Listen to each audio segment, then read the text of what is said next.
Komisi Pemberantasan Korupsi atau KPK menduga ex-wakil Menteri Hukum dan Hak Asasi Manusia atau Wamenkumham Edward Omar Sharif Hiarij atau Edi memiliki koneksi dengan Bareskrim Mabes Polri.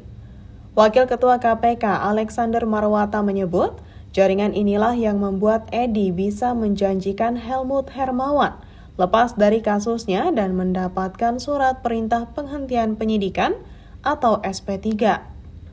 Padahal kewenangan SP3 itu ada di tangan polisi, bukan Wamenkumham. Menurut Alex, siapapun bisa mengurus dan mempengaruhi proses hukum yang bergulir di lembaga penegak hukum asalkan memiliki uang. Dalam kasus di lembaga peradilan misalnya, seorang pengacara bisa memengaruhi hakim untuk mengondisikan suatu putusan.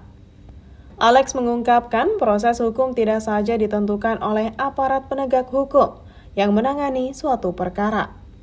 Penegakan hukum kadang juga dipengaruhi oleh orang yang tidak memiliki kewenangan atau berada di luar instansi terkait.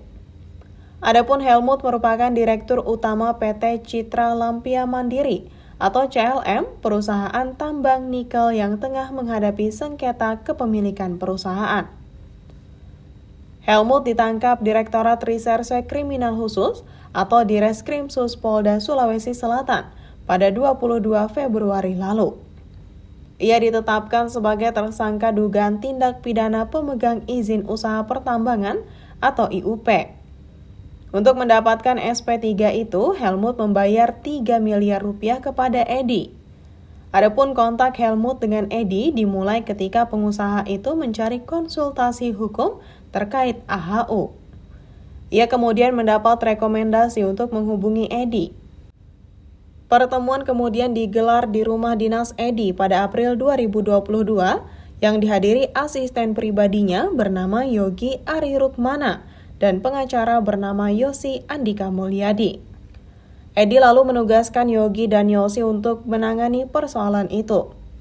Besaran fee yang disepakati untuk diberikan Helmut pada Edi sejumlah sekitar 4 miliar rupiah, tutur Alex.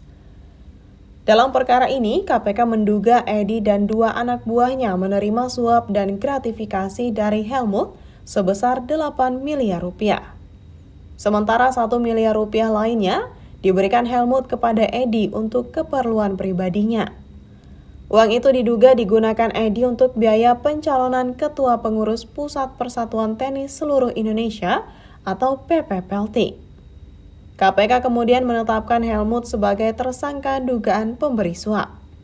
Sementara Edi, Yogi, dan Yosi sebagai tersangka dugaan penerima suap dan gratifikasi. KPK lalu menahan Helmut mulai malam ini hingga 20 hari ke depan. Download Tribun X sekarang. Menghadirkan lokal menjadi Indonesia.